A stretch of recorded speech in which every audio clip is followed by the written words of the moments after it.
توێژەرێکی بەشی زانستی تاوەری تەندروستی سمارت هۆشیارێکی گرنگ بە گوێی جیهاندا دەدات. لە میانەی کۆنفرانسی ساڵانەی کۆمەڵی عەرەبی نەشتەرکارانی سنگ لە تونس، توێژەرێکی چالاک و دێرینی بەشی زانستی تاوەری تەندروستی سمارت بێرون ئەنوەر عەبدوڵڵا توێژینەوەیەکی پێشکەش کرد و مەترسیەکانی گۆڤاری ساختەی لەسەر زانستی نەشتەرکاری سنگ بۆ ئامادەبووان ڕوون کردەوە و پزیشکانیش بە گرنگەوە لە بابەتەکەیان ڕوانی و داوای ڕێنمونی و بەرچاوڕوونی زیاتریان دەکرد. شیاوی باسە کۆنفرانسەکە بریتی بوو لە کۆبوونەوەیەکی زانستی گرنگی جیهانی. پزیشکان زیاتر لە 29 وڵاتەوە ئامادە بوون و لە میانەی کۆنفرانسەکەدا نوێترین پێشکەوتنە پزیشکیەکان تایبەت بە نەشتەرگەری سنگ تاوتوێکرا. یەکێکی دیکە لە وەرچەرخانەکانی تاوەری تەندروستی سمارت بریتیە لە دروستکردنی پێگەی زانستی لە جیهاندا و لەم پێناوەدا تاوەری تەندروستی سمارت هەنگاوی باشی بڕیوە. لە داهاتوودا کاریگەریەکانی بەڕوونتر دەردەکەون و لە دوایین پێشاتیشدا نەک تەنها پزیشکانی تاوەری تەندروستی سمارت بەڵکو سپاس بۆ پەروەردگاری باڵادەست کارمەندانیشمان گەشتونەتە ئەو ئاستەی کە لە کۆنفرانسە جیهانیەکاندا وتار و توێژینەوە بۆ ئامادەبوانی دەیان وڵات پێشکەش بکەن.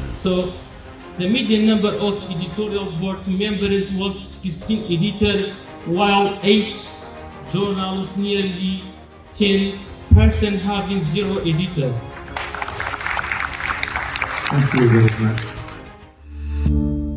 سمارت وەرچەرخانە.